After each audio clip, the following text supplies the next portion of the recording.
மூன்றாவது அதிகாரம் 13வது வசனம். நாள் உண்டாகாததற்கு முன்னும் நானே இருக்கிறேன், என் கைக்கு தப்புவிக்கத்தக்கவன் இல்லை, நான் செய்கிறதை தடுப்பவன் யார்? அல்லேலூயா. தடைகளை நீக்கப்படுகிறவர் அவருக்கு முன்பாக நடந்து செல்கிறார் என்கிற வாக்குத்தத்த வார்த்தையாக நமக்கு தந்திருக்கிறார். அதன்படி ஆண்டவர் அநேக வார்த்தைகள் மூலமாக அவர் தம்முடைய வசனத்தை, அவருடைய வாக்குத்தத்தங்களை உறுதிப்படுத்தி அவர் தம்முடைய ஜனங்கள் அதை விசுவாசித்து அந்த தடைகளை தாண்டி இருக்கக்கூடிய நன்மைகளை அனுபவிக்கும்படியாக அல்லது பெற்றுக்கொள்ளும்படியாக அல்லது அடைந்து கொள்ளும்படியாக ஆண்டவர் நடத்துகிறார், அவர் முன்பாக போகிறார் என்பதை நம்முடைய வாழ்க்கையில கண்டுகொள்ளும்படிக்கு ஆண்டவர் நம்மோடு கூட பேசி கொண்டிருக்கிறார். கர்த்தருடைய பரிசுத்தமான நாமம் மகிமைப்படுவதாக. அதன்படி இந்த நாளிலே ஆண்டவர் ஒரு காரியத்தை நமக்கு சொல்ல விரும்புகிறார். நாள் உண்டாவதற்கு முன்னே நான் இருக்கிறேன். அல்லேலூயா. நாட்கள் உண்டாகிறது, வருஷங்கள் உண்டாகிறது. இதற்கு முன்பாகவும் அநேக வருஷங்கள் போயிருக்கிறது. ஆனால் அது எல்லாம் நாட்கள் எல்லாம் உண்டாவதற்கு முன்பதாகவே நான் இருக்கிறேன் என்று சொல்லுகிறார். ஆமென். அல்லேலூயா. ஸ்தோத்திரம். பாருங்க, இந்த உலகத்திலேயே விலை மதிப்பில்லாத அல்லது விலை மதிக்க முடியாத ஒரு காரியம் இருக்கிறதுன்னு சொன்னால் நாட்கள் தான்.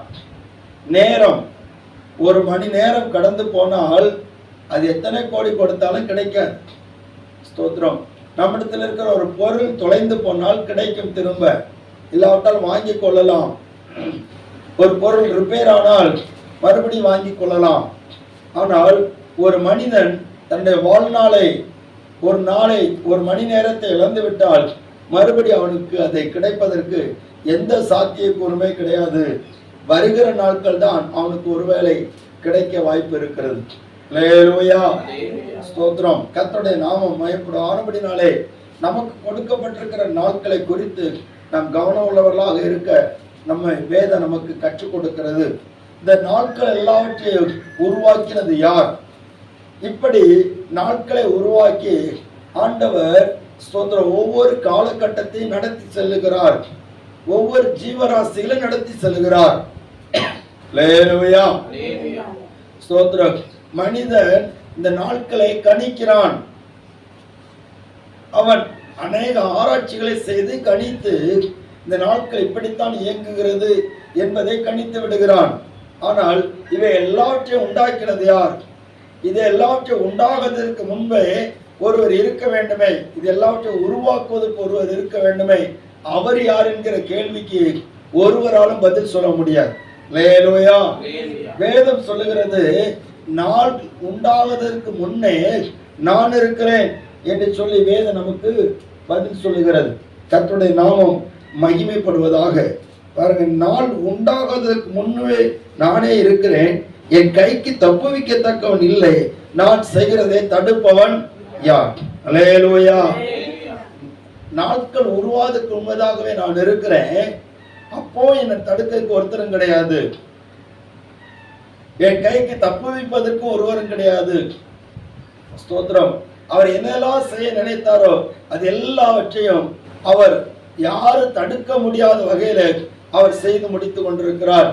யோபு இதை அறிந்தபடினாலே இந்த யோபு சொல்லுகிறார். ஸ்தோத்திரம். யோபு 42வது அதிகாரத்தில் 2வது வசனத்திலே இந்த யோபு சொல்லுகிற போது அவர் என்ன சொல்லுகிறார்? வாசிங்க. தேவரீர் சகலத்தையும் செய்ய வல்லவர், நீ செய்ய நினைத்தது தடைபடாது என்பதை அறிந்திருக்கிறேன். அல்லேலூயா. தேவனை குறித்து பலவாறாக அறிந்து வைத்திருந்த இந்த யோபு அவருடைய சிருஷ்டிப்பையும் அவருடைய ஸ்தோத்திரம் அவர் செய்கிற காரியங்களையும் பார்த்த போது ஒன்றை புரிந்து கொண்டான். என்ன புரிந்து கொண்டான் சொன்னால், தேவரீர் நீ சகலத்தை செய்ய வல்லவர் ஆண்டவரே, நீர் செய்ய நினைத்த காரியம் தடைபடாமல் நடக்கும். ஒன்று கூட நிச்சயாது தடைபடாது என்று சொல்லி ஆண்டவர் ஸ்தோத்திர மகத்துவங்களை இந்த யோபு சொல்லுகிறார். இன்னொரு வார்த்தை கூட நம்ம வாசிக்கலாம். யோபின் புஸ்தகம் 11வது அதிகாரம் 10வது வசனம்.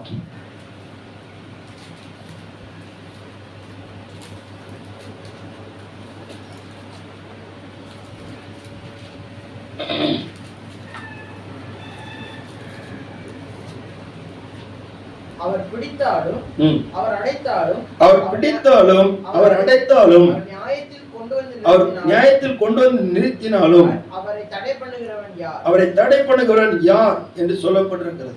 ஸ்தோத்திரம். பாருங்க, அவர் பிடித்தாலும் அவர் அடைத்தாலும் அவர் நியாயத்தில் கொண்டு வந்து நிறுத்தினாலும் அவரை தடை பண்ணுகிறவன் யார்? அவரை யாரும் தடுக்க முடியாது. அவரை யாரும் தடுத்து என்ன செய்கிறீர் என்று சொல்லி கேட்க முடியாது. வேதத்தில் சொல்லப்பட்டிருக்கிறது, இன்னொரு வார்த்தை எழுதப்பட்டிருக்கிறது, என்ன, அவருடைய கையை தடுத்து நீர் என்ன செய்கிறேன்னு சொல்லி அவருக்கு சொல்லத்தக்கவன் யார் என்று சொல்லப்பட்டிருக்கிறது. அல்லேலூயா. இதோ அவர் பறித்து கொண்டு போகிறார். அவரை மறிப்பவன் யார்? யோபு 7ஆம் அதிகாரத்தில் 9ஆம் அதிகாரம் 12ஆம் வசனம். இதோ அவர் பறித்து கொண்டு போகிறார். அவர் மறிப்பவன் யார்? நீர் என்ன செய்கிறீர் என்று. அல்லேலூயா. அவர் பறித்து கொண்டு போகிறார். அவரை மறிப்பவன் யார்? நீர் என்ன செய்கிறீன்னு சொல்லி அவரை கேள்வி கேட்பவன் யார்? ஒருவனும் முடியாது. அப்படிப்பட்ட மகத்துவமான தெய்வத்தை தான் நாம் ஆராதித்துக் கொண்டிருக்கிறோம். அப்படிப்பட்ட மகத்துவமான தெய்வத்தை தான் நாம் பின்பற்றி கொண்டிருக்கிறோம்.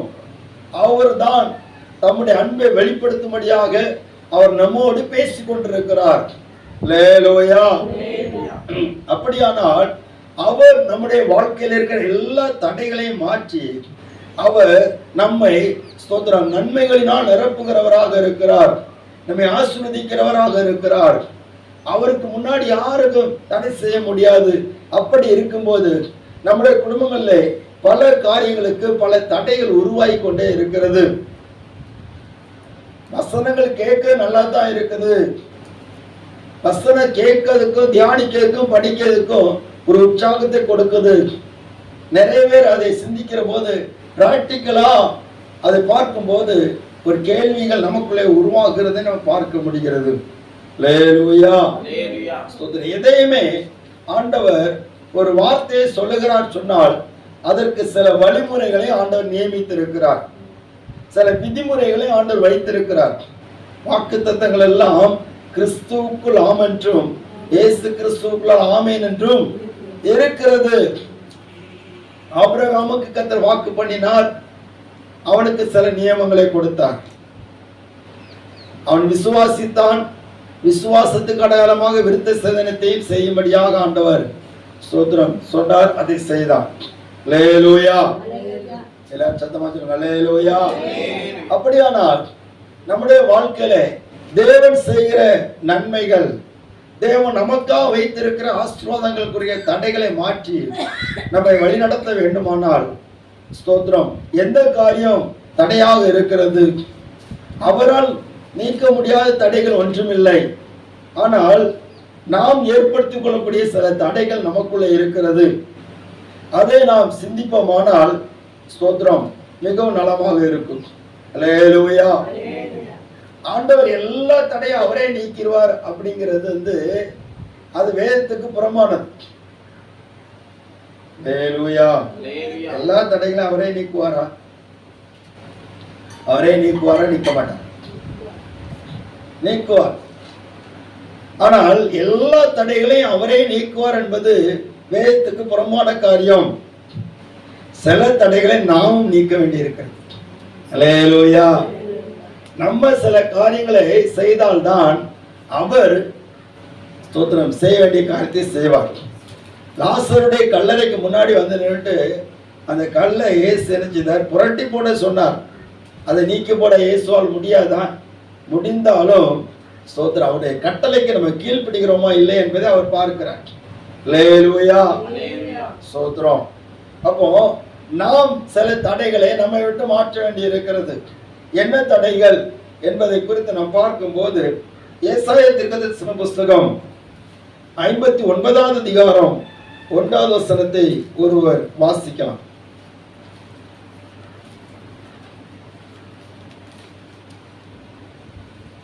ஏசாயா தீர்க்கதரிசன புஸ்தகம் 59ஆம் அதிகாரம் 1வது வசனம் 2வது வசனம்.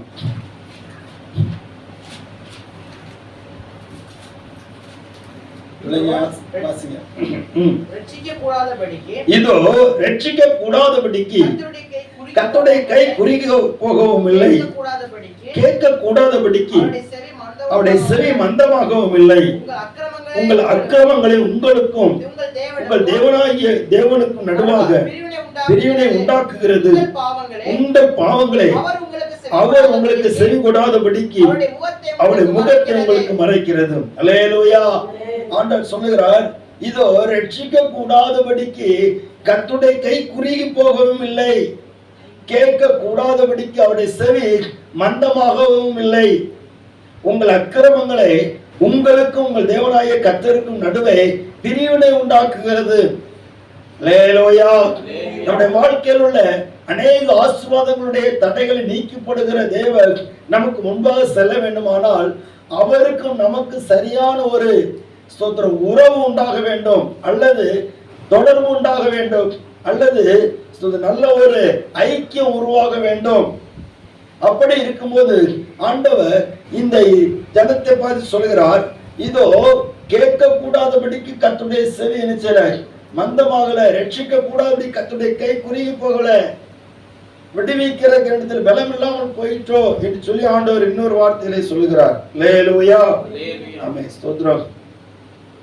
பாருங்க, அப்போ அவர் நம்முடைய வாழ்க்கையில எந்த காரியத்துல விடுதலை வேணுமோ, எந்த காரியத்துல ரட்சிப்பு வேணுமோ, எந்த காரியத்திலிருந்து நம்மை ஸ்தோத்திரம் தூக்கி எடுக்கணுமோ, எந்த நன்மைகளை தரணுமோ, அது எல்லாவற்றுக்கும் அவர் ஆயத்தமாக இருக்கிறார். ஆனால் ஆண்டவர் சொல்கிறார், உங்களுக்கும் எனக்கும் நடுவாக ஒரு காரியம் தடையாக இருக்கிறது. என்னவென்று சொன்னால், உங்கள் அக்கிரமங்களே உங்களுக்கும் எனக்கும் அல்லது உங்களுக்கும் உங்கள் தேவனுக்கும் நடுவாக பிரிவினை உண்டாக்குகிறது. அல்லேலூயா. ஸ்தோத்திரம். நம்முடைய அக்கிரமங்கள், நம்முடைய பாவங்கள், நம்முடைய மீறுதல்கள், நம்முடைய கீழ்ப்படியாமைகள் நமக்கும் தேவனுக்கும் ஒரு பெரிய ஒரு இடைவெளியை உண்டாக்கி விடுகிறது. அவைகள் அந்த இடைவெளியை உண்டாக்குறதுனால ஆண்டவர் நமக்கு நன்மை செய்யக்கூடாதபடிக்கு நமக்கு முன்பாக சென்று அவர் தடைகளை நீக்க கூடாதபடிக்கு அதுவே ஒரு தடையாக இருக்கிறது. அல்லேலூயா. ஸ்தோத்திரம். நம்மை ஆராய்ந்து பார்க்க வேண்டும். பாருங்க, எப்படி மிகவும் ஆண்டவரை நேசித்த ஒரு மனிதன் ஒருவன் இருந்தான். அவன் ஸ்தோத்திர தாவீது என்கிற ஒரு தேவ மனுஷன் இருந்தான். இந்த தாவீது கர்த்தருடைய அற்புதங்களை பெற்றுக் கொண்டான். அவன் வாழ்க்கையில் எத்தனையோ தடைகள் வந்தது. அவன் சிறு வயதா இருக்கும்போது சாமுவேல் என்கிற தீர்க்கதரிசியை கொண்டு, எல்லாரும் கவனிங்க, சாமுவேல் என்கிற தீர்க்கதரிசியை கொண்டு ராஜாவாக அவன் சகோதரர்கள் எல்லாரை பார்க்கிறோம் அவன் தேவனால் அங்கீகரிக்கப்பட்டவனாக அபிஷேகம் பண்ணப்பட்டான். அவங்க வீட்டில் உள்ள எல்லாருமே அவனை மறந்த சூழ்நிலையில, ஆனா கர்த்தர் அவனை மறக்கல. இந்த தாவீது சின்ன பையனா இருந்தாலும் அவன் வருகிற வரைக்கும் சாமுவேலை காத்திருக்க பண்ணி அவன் சகோதரர் எல்லார் மத்தியிலையும் அவனை அபிஷேகம் பண்ணினார். அல்லேலூயா. அவனுக்கு ராஜாவாக இருப்பதற்கான எந்த ஒரு பழக்கமும் கிடையாது, பயிற்சியும் கிடையாது, எந்த ஒரு காரியமும் கிடையாது. அது மட்டுமல்லாது யுத்த வீரனாக இருப்பதற்கான எந்த பழக்கமும் கிடையாது, பயிற்சியும் கிடையாது. அவனை யாரும் உற்சாகப்படுத்துவதற்கு ஒருவனும் கிடையாது. அவங்க வீட்டில் உள்ளவங்க எல்லாம் ராணுவ வீரர்கள். ஆனா யாராவது கூப்பிட்டு, தாவீதை கூப்பிட்டு, நீ யுத்த வீரனா இருக்கணும், நீ இப்படி ஆடு மேய்ச்சிட்டு இருக்க கூடாது, நீ ராணுவத்தில் சேர்ந்தா நல்ல மதிப்பு, ராணுவத்தில் நல்ல மரியாதை கிடைக்க, சலுகை கிடைக்கும் சொல்லி ஒருத்தனும் இந்த தாவீதை உற்சாகப்படுத்தின கிடையாது.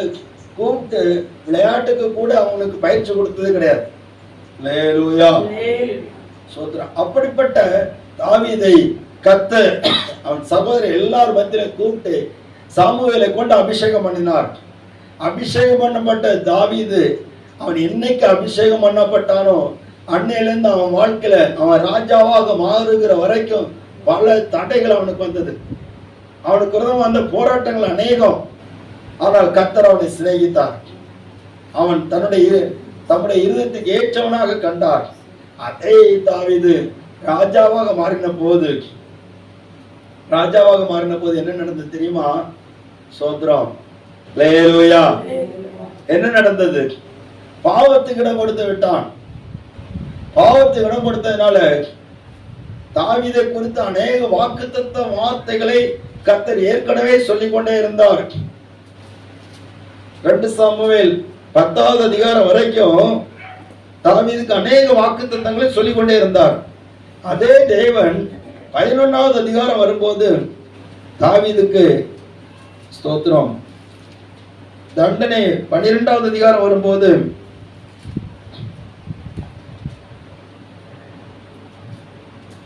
14வது வசனத்தை வாசிங்க. ஆனாலும் இந்த காரியத்தினாலே கர்த்தருடைய சத்துருக்கள் தூஷிக்க நீ காரணமா இருந்தபடியினால் உனக்கு பிறந்த பிள்ளை நிச்சயமாய் சாகும். அல்லேலூயா. தாவீது வேற ஒண்ணுமே சொல்லல, இந்த பிள்ளை நிச்சயமா செத்துரும், இதுதான் முதல் அடி உனக்கு. அப்போ தாவீது இந்த பிள்ளைக்காக 7 நாள் உபவாசம் இருந்து ஆண்டவருக்கு சமுத்திரமே விழுந்து கிடக்கிறான். ஆண்டவர் திரும்பி கூட பார்க்கல. அல்லேலூயா. திரும்பி பார்த்தாரா? உபவாசம் பண்றான், ஆனா திரும்பி பார்க்கல. என்ன?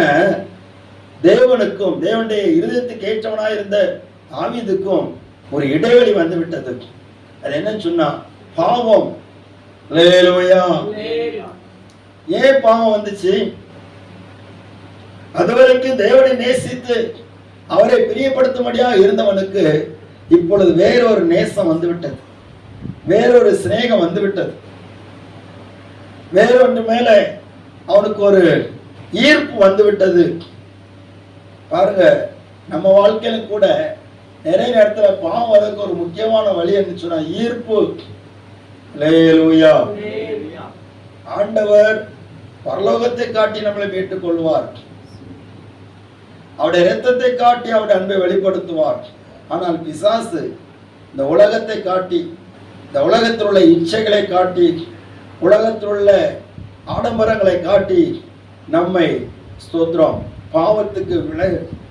பாவத்துக்குரியவர்களாக மாற்றி விடுகிறான், தேவனை விட்டு விலக்கி விடுகிறான். அல்லேலூயா.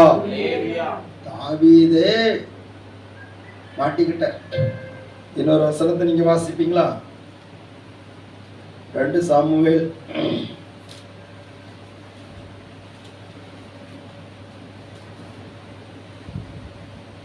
24வது அதிகாரம் 17வது வசனம்.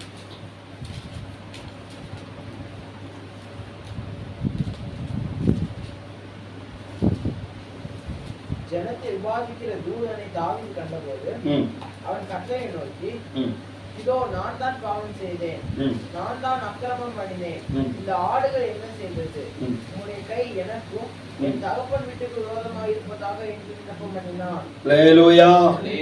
ஆண்டவரே, உமது கை எனக்கு என் தகப்பன் வீட்டுக்கு விரோதமா இருக்கட்டும், நான் தான் பாவம் செய்துட்டேன் ஆண்டவரே. தாவீது இந்த பாவம் செய்தாரு, கடைசியில் ஜனங்களை என்னதுக்கு ஒரு பாவத்தை செய்துட்டார். அதே அவருடைய பார்வைக்கு பிரியமில்லாத இருந்தது. நான் எவ்வளவு ஜனங்களை எண்ணினானோ அதுக்கு தக்கபடி ஆண்டவர் எத்தனை பேர் செத்து போனாங்கன்னு சொல்லி எண்ணுன்னு சொல்லி ஆக்கிட்டார். 70,000 பேர் இறந்துட்டாங்க. ஸ்தோத்திரம். ஆண்டவர் அவருக்கும் இந்த ஜனத்துக்கும் இடையிலே ஸ்தோத்திரம், அவருக்கும் தாவீதுக்கும் இடையிலே ஒரு பாவம் வந்து விட்டது, பிரிவினை உண்டாக்கி விட்டது. இப்ப தாவீது எவ்வளவுதான் விண்ணப்பம் பண்ணினாலும் அந்த விண்ணப்பம் போக மாட்டேங்குது மேல. அவர் என்ன செய்கிறாரோ அதுதான் வருது. அல்லேலூயா. ஏன் நம்முடைய வாழ்க்கையில நிறைய காரியத்துக்கு தடையா இருக்குது அப்படின்னு சொன்னா, நம்ம இன்னும் ஆண்டவருக்கு சமத்துல ஒப்புரவாக வேண்டிய காரியங்கள் இருக்கிறது. அல்லேலூயா. ஒப்புரவாக வேண்டிய காரியங்கள் இருக்கிறது. ஆனபடினாலே நாம் நம்மை ஆராய்ந்து பார்த்து நம்மை சரி செய்வோமானால் அவர் நமக்கு முன்பாக போய் எல்லா தடைகளையும் நிச்சயவாரு நீக்கி போடுவார். ஒரு அல்லேலூயா சொல்லுங்க வைப்போம். அல்லேலூயா. அல்லேலூயா. இன்னொரு வசனத்தோட வாசிப்பீங்களா? இதெல்லாம் பார்த்த ஒருத்தன் என்ன பண்ணனா, பிரசங்கியின் புஸ்தகம் 2வது அதிகாரம் 10 வசனம்.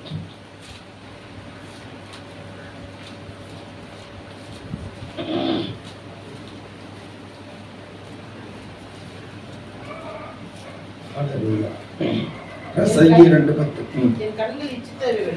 என் கண்கள் இச்சித்தவைகளில் ஒன்றை நான் அவைகளுக்கு தடை செய்யவில்லை. என் இருதயத்துக்கு ஒரு சந்தோஷத்தையும் நான் வேண்டாம் என்று விளக்கவில்லை. நான் செய்த முயற்சிகளில் எல்லாம் என் மன மகிழ்ச்சி கொண்டிருந்தது. இதுவே என் பிரயாசங்கள் எல்லாவற்றினாலும் எனக்கு வந்த பலன். அல்லேலூயா. தகப்பன் பாவம் செய்துட்டாரு, ஆனா அவர் தேவனிடத்திலிருந்து இரக்கத்தை பெற்று எப்படி போய் சேர்ந்துட்டாரு. அவருடைய மகனாகிய சாலமோனை செய்திருக்கணும். சரி, அப்பா இருதயத்துக்கு ஏற்றவனா இருந்த போதிலும் கூட அவருக்கு அட்டி நிறைய விழுந்துச்சு. நம்மளாம் அதை தப்பி இருக்கன்னு சொல்லி அவர் பார்க்கல. அவரு அதோட குவாலிட்டியா இருக்கிறார். அல்லேலூயா. ஸ்தோத்திரம். தேவ பிள்ளைகளே, நிறைய குடும்பங்கள்ல இதுதான் பிரச்சனை. ஸ்தோத்திரம். நிறைய குடும்பங்கள்ல போராட்டம் இதுதான். அக்கிரமங்களை அவர்கள் ஸ்தோத்திரம் ஏதோ அதுதான் ரொம்ப சந்தோஷமா செய்துட்டு இருக்கிறாங்க, துணிகரமா செய்துட்டு இருக்கிறாங்க. அப்படியெல்லாம் ஆண்டவர் விரும்பவில்லை. இந்த சாலமோன் என்ன பண்ணான்னா, அவனுக்கு கண்ணுக்கு எதெல்லாம் பிரியமா இருந்தோ ஒண்ணுமே விளக்கல. அல்லேலூயா. அது மட்டுமல்ல, ஒரு சந்தோஷத்தையும் இருதயத்துக்கு வேண்டாம்னு சொல்லி ஒதுக்கி வைக்கலையாம். எல்லாவற்றையும் வேணும் வேணும், கண்டதெல்லாம் வேணும். எதெல்லாம் அவனுக்கு கண்ணுக்கு இன்பமா இருந்தா அதெல்லாம் வேணும். அப்போ ஸ்தோத்திரம், அவன் ஆண்டவரை தான் பிரியப்படுத்தினான். ஆனால் சாலமோன் பிறந்த போது வேதம் சொல்லி இருக்கிறது, கர்த்தர் அவன் மேல் எப்படி இருந்தார்? அன்பா இருந்தார், சிநேகமா இருந்தார் அப்படின்னு வசனம் சொல்லப்பட்டு. சாலமோன் பிறந்த போது கர்த்தர் அவனிடத்தில் அன்பா இருந்தார். ஸ்தோத்திரம். தாவீது தேவனிடத்தில் அன்பா இருந்தார், ஆனால் தேவன் சாலமோனிடத்தில் அன்பா இருந்தார் என்று சொல்லப்பட்டிருக்கிறது. தேவன் அன்பை பெற்றுக்கொண்ட இந்த சாலமோன் ஆண்டவரை நேசிக்க அவன் மறந்து போனான். இன்றைக்கு அநேக தேவ பிள்ளைகள் தேவனுடைய அன்பை பெற்று அநேக நன்மைகளை சுதந்திரித்து கூட அவரை உண்மையா நேசிக்கக்கூடிய மனசு இன்னைக்கு சபைக்கு இல்லை, அநேக குடும்பங்களுக்கு இல்லை. பாட்டு மட்டும் நல்லா அழகா பாடுவோம், முழு உள்ளத்தோடு ஆராதிப்பாண்டவரே. அல்லேலூயா. அன்பு கூறுவேன், என்ன அதிகமா அன்பு கூறுவேன்னு சொல்லி சொல்லுவோம். எதுக்கு அன்பு கூறுவேன்னு சொல்லிட்டு அவருக்கு தான் தெரியும். ஸ்தோத்திரம். அல்லேலூயா. உண்மையா நம்ம அன்பு கூர்ந்தோம்னா இப்படி இருக்க மாட்டோம். உண்மையா நம்ம அன்பு கூர்ந்தோம்னா நம்ம ஆண்டவருக்கு சமூகத்தில குறித்து இன்னும் நாம் பயபக்தியா மாறிடுவோம். உண்மையா நம்ம ஆண்டவர்கிட்ட அன்பு கூர்ந்தோம்னா அவருடைய வசனங்களை கை கொள்ளுவோம். அவருடைய அன்பு நம்ம நெருக்கி ஏவிக்கிட்டே இருக்கும். அல்லேலூயா. எந்த பாவமும் செய்ய விடாது அவருடைய அன்பு. அதே நேரத்தில் அந்த அன்பு சும்மா இருக்காது, யாருக்காவது அவரை பற்றி சொல்லிட்டே இருக்க வைக்கும். கர்த்தருடைய நாமம் மகிமைப்படுவதாக. ஏசாயா தீர்க்கதரிசன புஸ்தகம் 1வது அதிகாரம் 16வது வசனத்தை வாசிங்க.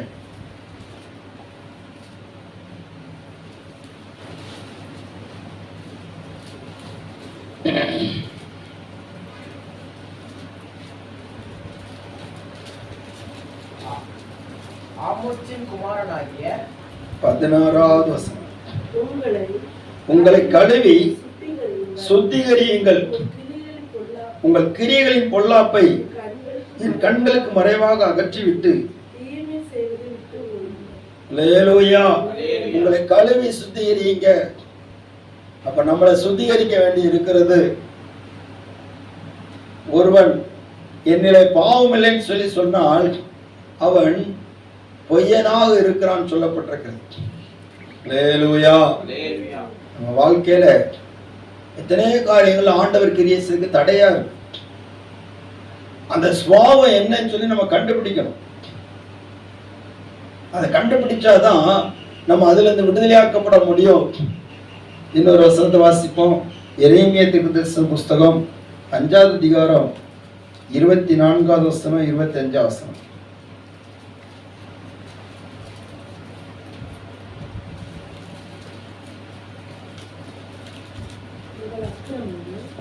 உங்கள் அக்கிரமங்கள் இவைகளை விலக்கி உங்கள் பாவங்கள்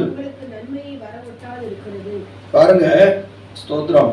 24 வசனத்தை கூட வாசிக்கலாம்.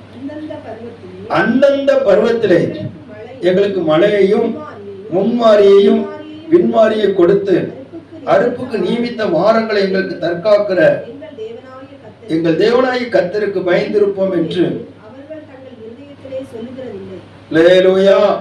இஸ்ரவேல் ஜனங்கள் அவர்களுக்கு அந்தந்த காலத்திலே முன்மாறி பின்மாறி கொடுத்து நல்ல விளைச்சலை கொடுத்து நல்ல பாதுகாப்பை கொடுத்து ஆண்டவர் வைத்திருக்கிறார். இந்த ஜனங்களுக்கு ஆண்டவர் அநேக அற்புதங்களை செய்திருக்கிறார். ஆனால் இவர்கள் என்ன பண்ணுகிறார் சொன்னா, அந்தந்த பருவத்தில் எங்களுக்கு மழையையும் முன்மாறியும் பின்மாறி எல்லாவற்றையும் தருகிற தேவன் அவர் இருக்கிறார் சொல்லி அவரை குறித்து சரியாக உணராதபடிக்கு அவர்கள் அக்கிரமங்களை செய்ய ஆரம்பித்தார்கள். ஆனபடினால் ஆண்டவர் சொல்கிறார், உங்கள் அக்கிரமங்களை உங்களுக்கு நன்மையை வரவிட்டாது இருக்கிறது. அல்லேலூயா. ஸ்தோத்திரம். அதனால வீட்டுல போய் சண்டை போடாதீங்க. ஸ்தோத்திரம். அல்லேலூயா. வீட்டுல போய் சண்டை போடாதீங்க. உங்க பாவத்தினாலதான் நாங்க இப்படி கஷ்டப்படுறோம் சொல்லி ஒருத்தர் சொல்லாதீங்க. நம்மை ஆராய்ந்து பார்ப்போம். அவரவர் தங்களை ஆராய்ந்து பார்த்து நாம் சீர்பட வேண்டி இருக்கிறது. கர்த்தருடைய நாமம் இப்படிதாக. இந்த ஜனங்களுக்கு பாபிலோன்ல சிறைப்பட்டு போகக்கூடிய ஒரு தண்டனை வந்தது. அப்போ எரேமியா தீர்க்கதரிசி இந்த ஜனங்களோடு கூட இருந்து சிறைப்பட்டு போனவங்களா போயிட்டாங்க. ஆனால் எரேமியாவை காப்பாற்றினார்கள். அப்ப எரேமியாட்ட கேட்கிறாங்க, ஸ்தோத்திர ஜனங்கள் கேட்கிறாங்க, நாங்க என்ன செய்யணும் அப்படின்னு சொல்லி கேட்கிறாங்க. அப்போ எரேமியா சொல்றாரு, நீங்க இந்த பாபிலோனுக்கு நீங்க எங்கேயுமே போகாண்டா இந்த எருசலேம்ல இருங்க, சுத்திர பாபிலோன் ராஜாவை சேவிங்க அப்படின்னு. அப்போ இந்த ஜனங்கள் எல்லாரும் என்ன சொல்றாங்க தெரியுமா? ஒரு வசனத்தை வாசிக்கலாம். எரேமியா 44வது அதிகாரம்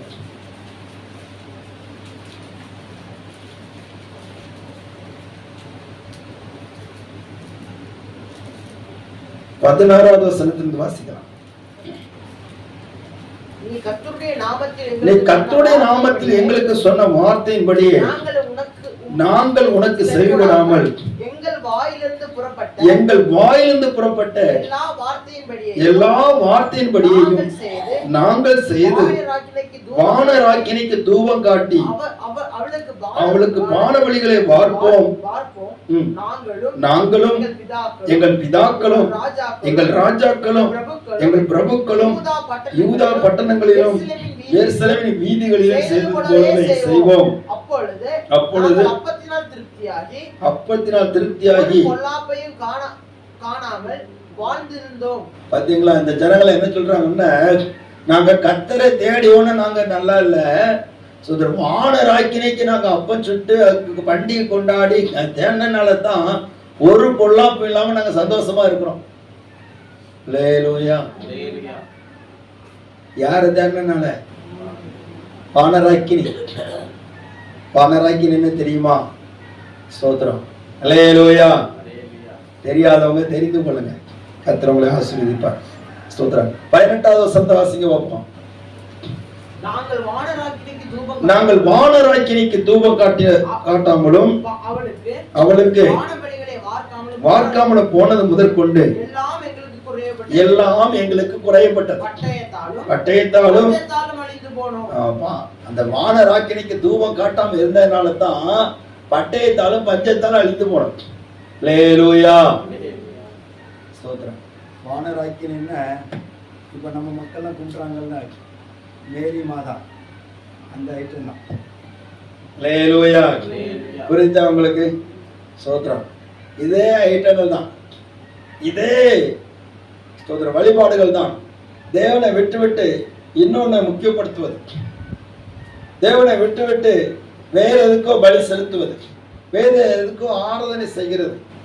இது தேவனை துக்கப்படுத்துகிற காரியம். இந்த காரியங்கள், இந்த அக்கிரமங்கள் உங்களுக்கு நன்மை வரவிட்டாதபடிக்கு தடை பண்ணி இருக்கிறது. பிசாசுக்கு ஒரு தந்திரம் என்னன்னா, தற்காலத்தில் உள்ள சில நன்மைகளை காட்டி பாவம் செய்ய வைப்பான். அன்றைக்கு ஆண்டவர் ஸ்தோத்திர ஆதாமுக்கு ஏவாளுக்கு ஒரு கட்டளை கொடுத்து கொண்டு போனார். ஸ்தோத்திரம். நீங்கள் எல்லா விருட்சத்தின் கனிகளும் புசிக்கலாம், நன்மை தீமை அறியத்தக்க விருட்சத்தின் கனி அனுப்பிச்சு விடாது, புசிக்க கூடாதுன்னு சொன்னாரு. ஆனா இந்த அம்மா என்ன பண்ணாங்க, எல்லா கனிகளையும் விட்டுட்டாங்க. இவங்க பார்வை முழுவதும் எங்க இருந்துச்சு? அல்லேலூயா. ஒரு சொல்லுங்க, எல்லாத்தையும் விட்டுட்டாங்க. இவங்க பார்வை முழுவதும் எங்க இருந்துச்சு? ஆமா, எது ஆண்டவர் பறிக்க கூடாது புசிக்க கூடாதுன்னு சொன்னாரோ அதுக்கு மேலதான் பார்வை இருந்துச்சு. பிசாசு கரெக்டா வந்து பார்த்தான். ஸ்தோத்திரம். அல்லேலூயா. கரெக்டா வந்து பார்த்து தூக்கிட்டான். அப்போ ஆண்டவர் சொன்னாரு, நீங்க இந்த கனியை புசிக்கிற நாளிலே சாகவே சாவீர்கள். இந்த பிசாசு வந்து கேட்கிறான், ஸ்தோத்திரம், ஆண்டவர் எல்லா கனிகளையும் புசிக்க கூடாதுன்னு சொன்னாரா அப்படின்னு தந்திரமா கேட்கிறான். அடுத்த சொல்றான், நீங்க சாக மாட்டீங்க, இதை புசிக்கும் நாளிலே நீங்க தேவர்களை போல மாறிடுவீங்க. அல்லேலூயா. கடவுளை மாதிரி நீங்க மாறிடுவீங்க அப்படின்ட்டு உடனே இந்த 2 பேருக்கு ஒரு ஆசை வந்து, அப்பவே ஆசை வந்துட்டு ஆசையை தூண்டி விட்டுட்டான். பிசாசுக்கு வேலை என்னது? ஆசைய தூண்டி விடுறது. நம்ம நிறைய பிரச்சனைகளை சிக்கிக்கிட்ட கிடக்க காரணம்னு சொன்னா நம்மளை பிசாசு தூண்டி விடுறான்.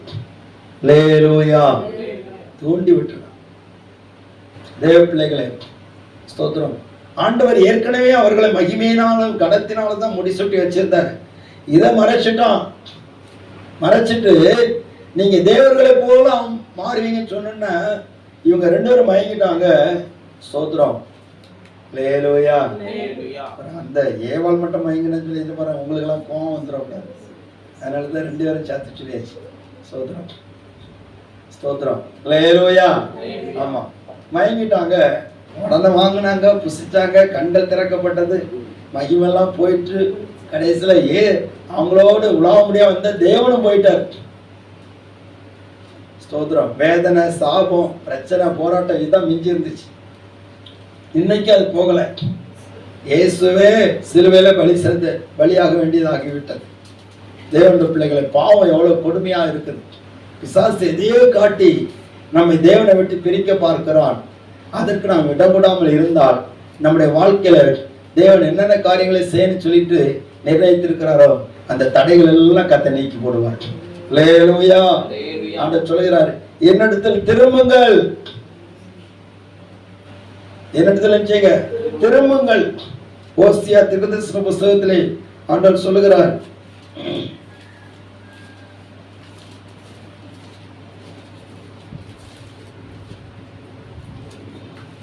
12வது அதிகாரம் 4வது வசனம், நான் அவர்கள் சீர்கேட்டை குணமாக்குவேன், அவர்களை மனப்பூர்வமாய் சிநேகிப்பேன், என் கோபம் அவர்களை விட்டு நீங்கிற்று. அல்லேலூயா. என்னிடத்தில் திரும்புங்கள். 1வது வசனம் சொல்லப்படுது, இஸ்ரவேலே உன் தேவனாய் கர்த்தரிடத்தில் திரும்பு, நீ உன் அக்கிரமத்தினால் விழுந்தாய் என்று சொல்லப்பட்டது. நீ திரும்பு, எந்தெந்த காரியத்தில் திரும்பணும் அதெல்லாம் விட்டு திரும்பிரு. அப்ப நம்மளை ஆராய்ந்து பார்க்கணும். ஆண்டவரே, நீர் கிரியேச்சுக்கு தடையாட்டு என்ன பாவம் இருக்குது ஆண்டவரே? எங்க குடும்ப சாபங்கள் நீங்குவதற்கு என்ன பாவம் இருக்குது ஆண்டவரே? என் வீட்டுக்காரர் ரட்சிக்கப்படுவதற்கு என்ன தடை இருக்குது ஆண்டவரே? என் குடும்பத்துல சந்தோஷம் வராம இருக்க என்ன தடை இருக்குது ஆண்டவரே? எனக்கு உணர்த்தும் ஆண்டவரே. ஆக்சுவலி அவர்கிட்ட கேட்டு நம்மை உணர்த்துவார் அவர். அல்லேலூயா. இரண்டாவது காரியம், சங்கீதத்தின் புஸ்தகம் 16வது சங்கீதம் 8வது வசனம்.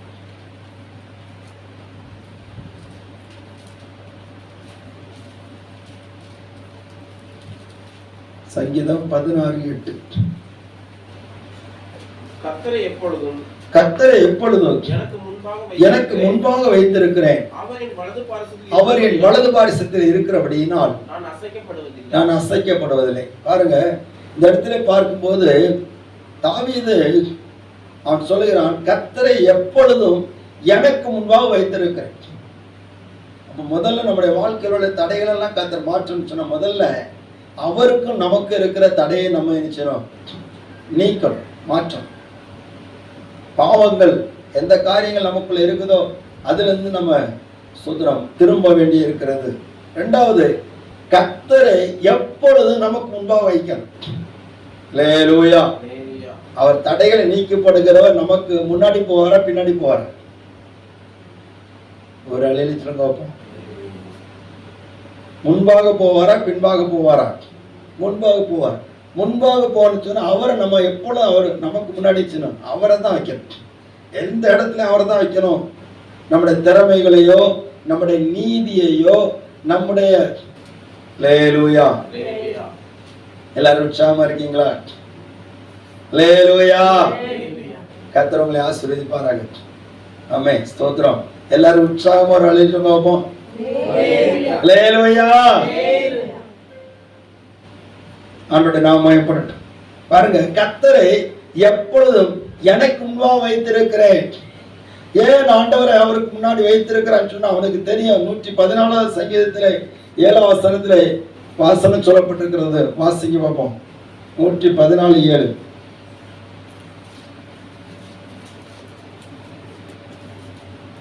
பூமியை நீ ஆண்டவருக்கு முன்பாகவும் யாக்கோபுடைய தேவனுக்கு முன்பாகவும் அதிரு. யாக்கோபுடைய தேவனுக்கு முன்பாகவும் அதிரு. அல்லேலூயா. அவருக்கு முன்பாக நீ அதிரு. பூமி அதிரு. ஸ்தோத்திரம். சமுத்திரமே நீ அதிரு. மலைகளை நீங்கள் அதிருங்கள். அவருக்கு முன்னாடி தான் நீங்க அதிர முடியும். ஸ்தோத்திர. செங்கடல் தேவனுக்கு முன்பாக அதிர்ந்தது. மலைகள் அதிர்ந்தது. குன்றுகள் ஆட்டுக்குட்டிகளை போல துணினது. இந்த வசனம் அப்படிதான் இருக்குது. அப்ப அவருக்கு முன்னாடி தான் எல்லாம் அதிர்கிறது. அல்லேலூயா. சீனாய் மலை கூட தேவனுக்கு முன்பாக அதிர்ந்தது. அல்லேலூயா. ஸ்தோத்திரம். சீனாய் மலை கூட அவருக்கு முன்பாக அதிர்ந்தது. அப்ப அவருக்கு முன்னாடி தான் எல்லாம் அதிரும். நமக்கு முன்னாடி அவர் இருந்தாதான் நமக்கு முன்னாடி இருக்கிற எல்லா தடைகள்லாம் நீங்கும். அல்லேலூயா.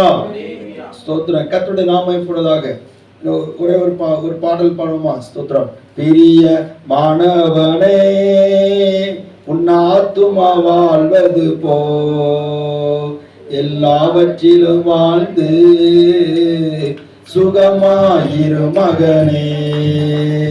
பிரிய மாணவளே உன் ஆத்துமா வாழ்வது போ எல்லாவற்றிலும் வாழ்ந்து மகனே. வாழ்க்கை என்பது போராட்டமே, நல்லதொரு போராட்டமே.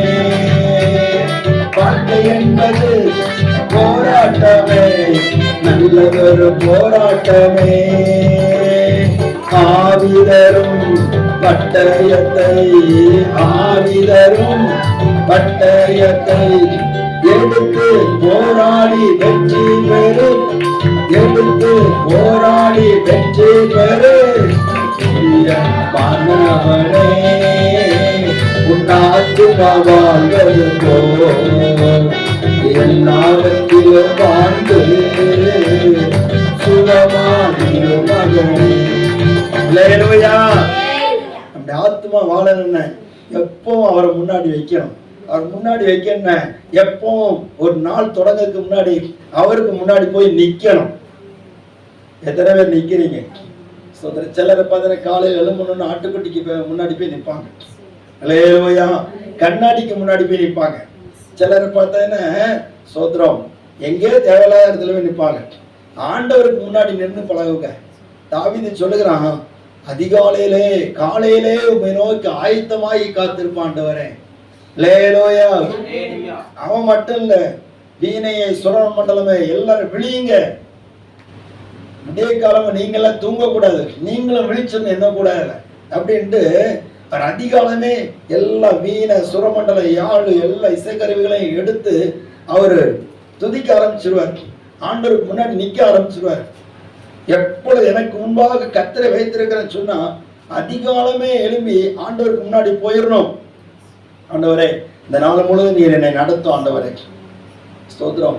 எந்த காரியம் செய்யினாலும் ஆண்டவரே நீர் தான் எனக்கு ஆலோசனை தரணும். எத்தனை பேர் கேட்குறோம்?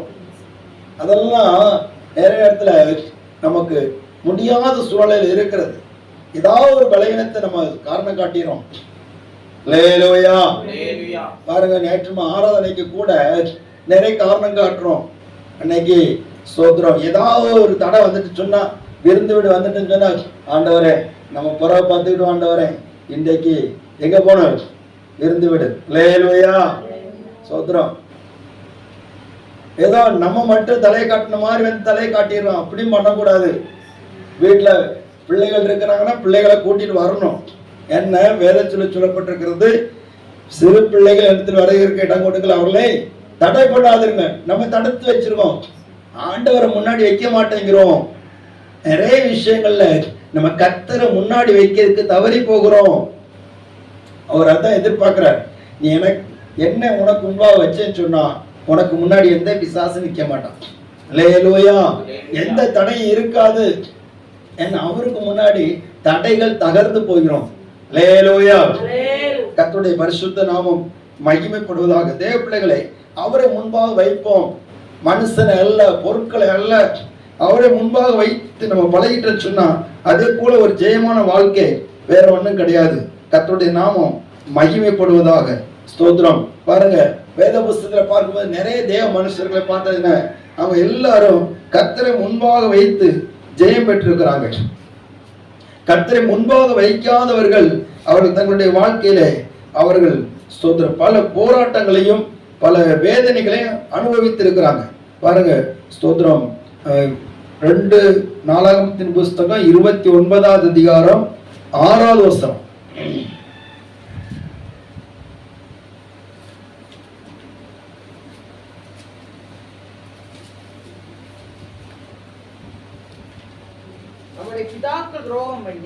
நம்முடைய பிதாக்கள் துரோகம் பண்ணி நம்முடைய தேவனாகிய கர்த்தரை பார்வைக்கு பொல்லாப்பானதை செய்து அவரை விட்டு விலகி தங்கள் முகங்களை கர்த்தருடைய வாசஸ்தலத்தை விட்டு திருப்பி அதற்கு முதுகை காட்டினார்கள். அல்லேலூயா, ஸ்தோத்திரம். அவரை முன்பாக வைக்கக்கூடியவர்கள், அவருடைய ஆலயத்தை முன்பாக வைக்கக்கூடியவர்கள் இப்பொழுது முதுகை காட்டினார்களாம்.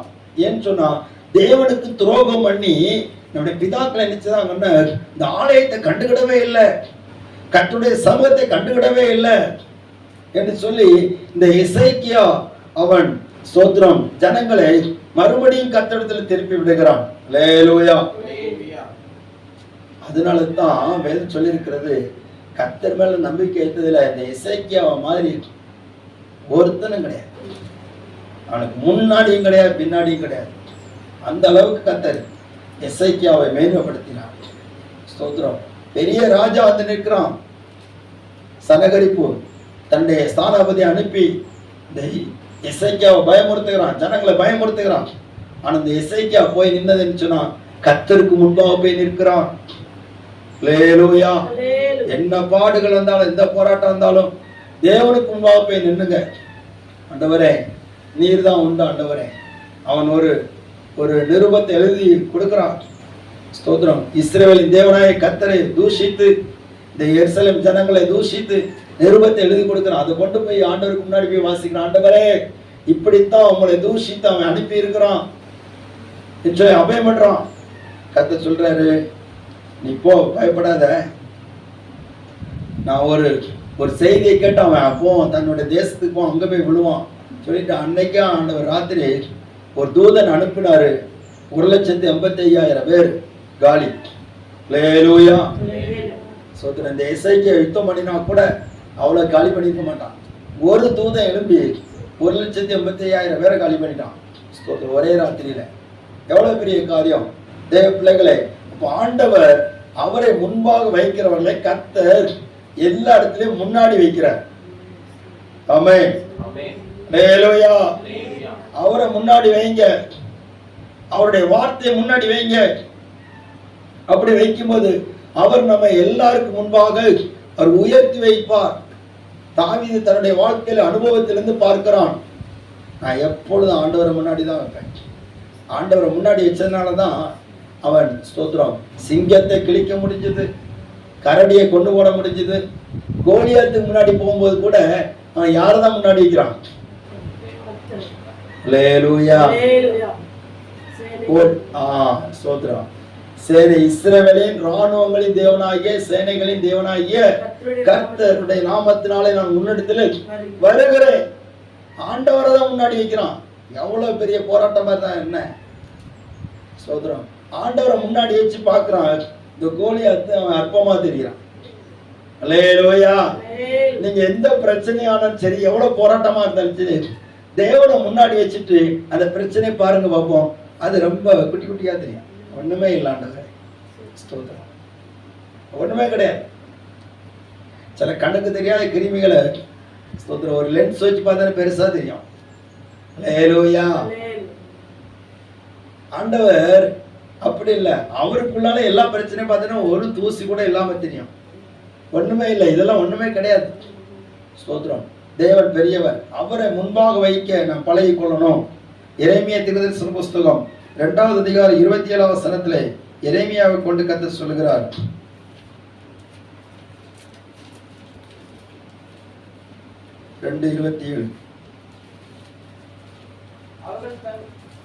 அவர்கள் தங்கள் முகத்தை அல்ல தங்கள் முதுகை எனக்கு காட்டினார்கள், தங்கள் ஆபத்து காலத்திலோ எழுந்து எங்களை ரட்சியும் என்கிறார்கள். பாருங்க, அவர்கள் தங்களுடைய முகத்தை அல்ல முதுகை காட்டுறாங்க.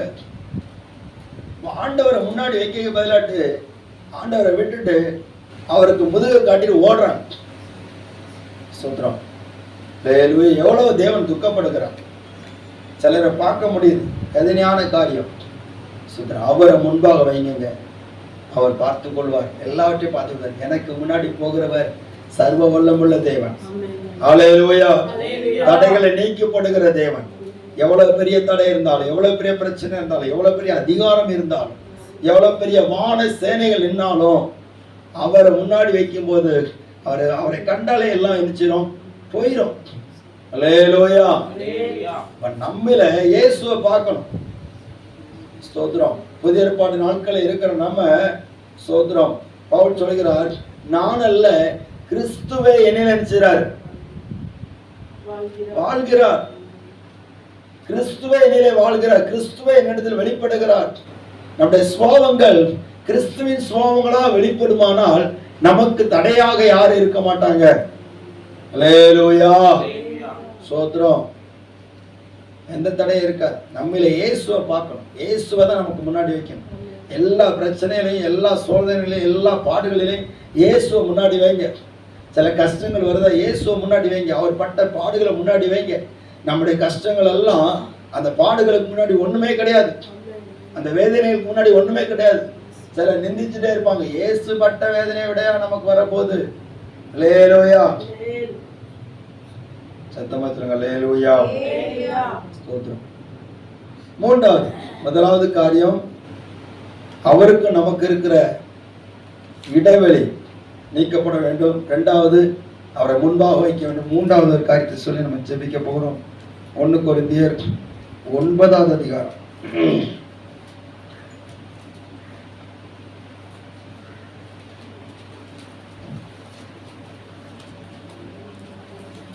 24வது வசனம். பந்தய சாலையில் ஓடுகிறவர்கள் எல்லாரும் ஓடுவார்கள். ஆகிலும் ஒருவனே பந்தயத்தை பெறுவான் என்று அறியீர்களா? பெற்றுக்கொள்ளத்தக்கதாக ஓடுங்கள். நீங்கள் பெற்றுக்கொள்ளத்தக்கதாக ஓடுங்கள் என்று சொல்லப்பட்டிருக்கு. அப்படியானால் ஓட்டம் லட்சியம் உள்ளதாக இருக்க வேண்டும், அல்லது லெக்கை நோக்கி தொடர்கிற ஓட்டமாக இருக்கணும். பிலிப்பியர் நிருபம் 3வது அதிகாரம்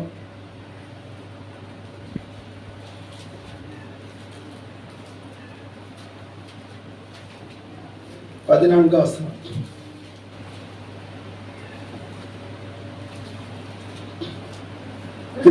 கிறிஸ்து இயேசுவுக்குள் தேவன் அழைத்த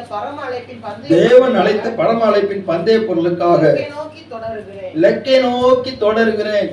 இதுதான் ஒவ்வொரு தேவ பிள்ளைகளுடைய அனுபவமா இருக்கும். லெக்கு, நமக்கு ஒரு லெக்கு வச்சு ஓடும். அல்லேலூயா. நம்முடைய தடைகள் மாறணும்னு சொன்னா நம்ம செயல்படணும். நம்ம செயல்படாட்டா தடைகள் அது மாறாது. பந்தய சாலையில் ஓடுகிறவங்க அவங்க ஓடிட்டே இருப்பாங்க. ஓடுறவங்களுக்கு தடை இருக்குதா? இல்லையா? இருக்கு. அல்லேலூயா. இடையில ஒரு தடுப்பு வச்சிருப்பாங்க. நான் ஓடுகிறவன் அந்த தடுப்பை பார்க்க மாட்டான், தன்னுடைய லெக்கை தான் பார்ப்பான். அல்லேலூயா. ஸ்தோத்திரம். தடுப்பு வரதான் செய்யும், தடைகளை தாண்டி ஓடணும். சில இடத்துல தடை, அந்த தடுப்பு வந்து கொஞ்சம் ஹைட்டு குறைச்சி வச்சிருப்பாங்க, சில இடத்துல கொஞ்சம் கூட்டி வச்சிருப்பாங்க, சில இடத்துல கொஞ்சம் சிரமம் இருக்கு, சில இடத்துல தடுப்பு இல்லாம இருக்கும். ரொம்ப சிரமம் ஒன்றும் வைக்க மாட்டாங்க, நம்ம தாண்டக்கூடிய அளவுக்கு தான் இருக்கும். உலக மனிதர்களே நமக்கு முன்பாக சில தடைகளை நாம் தாண்டுகிற அளவுக்கு வைக்கிறாங்கன்னு சொன்னா, பரலோகத்தின் தேவன் நம்முடைய திராணிக்கு மிஞ்சி எதையுமே நமக்கு முன்னாடி நிச்சயமாட்டாரு, வைக்க மாட்டார். அல்லேலூயா. நம்ம தாண்டுவதற்கு தக்க தடைகள் நமக்கு முன்னாடி வருது, அதெல்லாம் தாண்டி நம்ம தான் போகணும். அந்த தடைகள், நம்முடைய லட்சியம் என்னது, நம்முடைய வாழ்க்கையில ஒரு குறிக்கோள், என் ஓட்டத்தை நான் ஜெயமா முடிக்கணும், என் ஓட்டத்துல நான் ஆண்டவருக்காக பிரயோஜனமா முடிக்கணும். ஆண்டவர் எதுக்காக என்னை தெரிந்து கொண்டார், எதற்காக என்னை தெரிந்து கொண்டார், எதற்காக இந்த உலகத்துல என்னை வாழ வைத்திருக்கிறார். அல்லேலூயா. என்னைக்காவது ஆண்டவரை நம்ம கேட்கிறோம், ஆண்டவரை எதுக்கு ஆண்டவரை என்னை ரட்சித்தீர்? கேட்டிருக்கோம், ஏதாவது பிரச்சனை வந்தா எதுக்கு ஆண்டவரை ரட்சித்தீர், எதுக்கு ஆண்டவரை என்ன இப்படி கொண்டு வந்தீர், அப்படிதான் கேட்கிறோம். ஆனா ஆண்டவருக்காக ஏதாவது செய்யணுங்கிற நோக்கத்தோடு கேட்கிறோமா? அல்லேலூயா. நான் மட்டும் ரட்சிக்கப்படாம இருப்பேன், இப்ப எப்படி இருப்பேன் தெரியுமா? எப்படி இருப்ப? உயிரோட இருக்க மாட்டேன். சோதரம் உயிரோடு இருந்தாலும் கூட ஒண்ணுன்னா பாருங்க, ரட்சிக்கப்படாத ஆட்கள் எப்படி இருக்காங்க பாருங்க, நாயடி பேயடி பட்டு கிடக்காங்க. அதே போலதான் இருக்கணும். சோதரம் ரட்சிக்கப்பட்டனால தான் கொஞ்சம் மனுஷனா இருக்கும். அல்லேலூயா. கொஞ்சம் மனுஷியா இருக்கிறோம், மனசாட்சியோடு இருக்கிறோம். ரட்சிக்கப்பட்டனால. ரட்சிக்கப்படாட்டா நமக்கு மனுஷன மாதிரியே இருக்க மாட்டோம், மிருகத்தினுடைய சுபாவத்தோட மோசமான சுபாவம் தான் நமக்குள்ள இருக்கும். அல்லேலூயா. ஆமா, நம்மளை யாரும் மதிக்கவும் மாட்டாங்க, அது ஒரு பக்கம். அந்த ஆண்டவருடைய கிருபையினாலே அவர் நம்ம ரட்சித்தார். எதுக்கு ஆண்டவரே, தகுதியே இல்லாத என்னை ரட்சித்து உங்களுடைய நோக்கத்தை நிறைவேற்றின ஆண்டவரே, அந்த லட்சியத்தை எனக்கு தார ஆண்டவரே அப்படின்ட்டு அவருடைய உள்ளத்தை நான் புரிந்து கொள்வதற்கு நான் கேட்போமானால் நம்முடைய தடைகள்லாம் அவர் மாற்றி கொள்வார். அல்லேலூயா. சோத்திரம். இந்த சவுல் என்கிறவன் அவன் ஆண்டவரத்தில் கேட்டான், முதலாவது கேட்டான், ஆண்டவரே நீர் யார் என்று சொல்லி கேட்டான். உடனே இயேசு சொன்னார், நீ துன்பப்படுத்துகிற இயேசு நானே என்று சொன்னார். உடனே அவன் கேட்கிறான், ஆண்டவரே நான் என்ன செய்ய சித்தமா இருக்கிறேன்? எத்தனை பேர் கேட்கிறோம், ஆண்டவரே நான் என்ன செய்ய சித்தமா இருக்கிறேன்?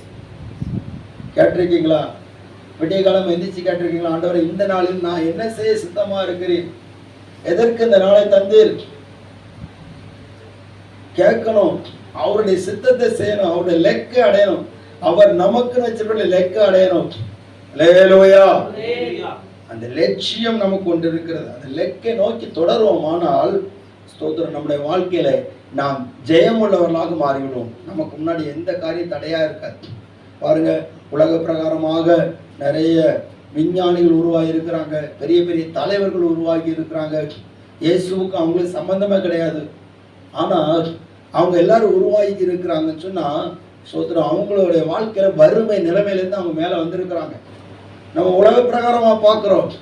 காரணம்னு சொன்னா அவங்க அந்த தடைகள் அவங்க வாழ்க்கையில எவ்வளவு வந்தாலும் அவங்களுடைய நோக்கம் எல்லாம், நான் எப்படியாவது ஒரு சயின்டிஸ்டா மாறணும், எப்படியாவது ஒரு தலைவனாட்டு இருந்துச்சணும், சொல்லுங்க, மாறணும், எப்படியாவது நான் தலை சிறந்த மனிதனாக மாறணும்,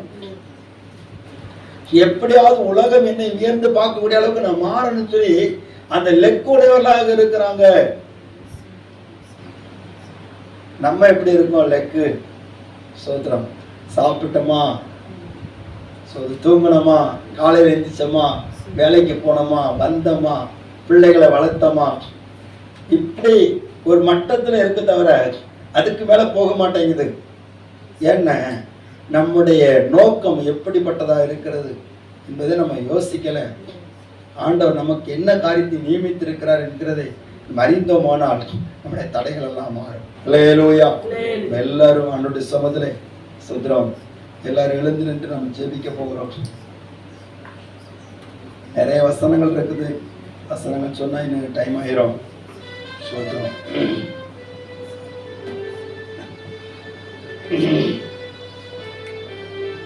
பிரயாணத்தில் மேடு உண்டு பள்ளங்களும்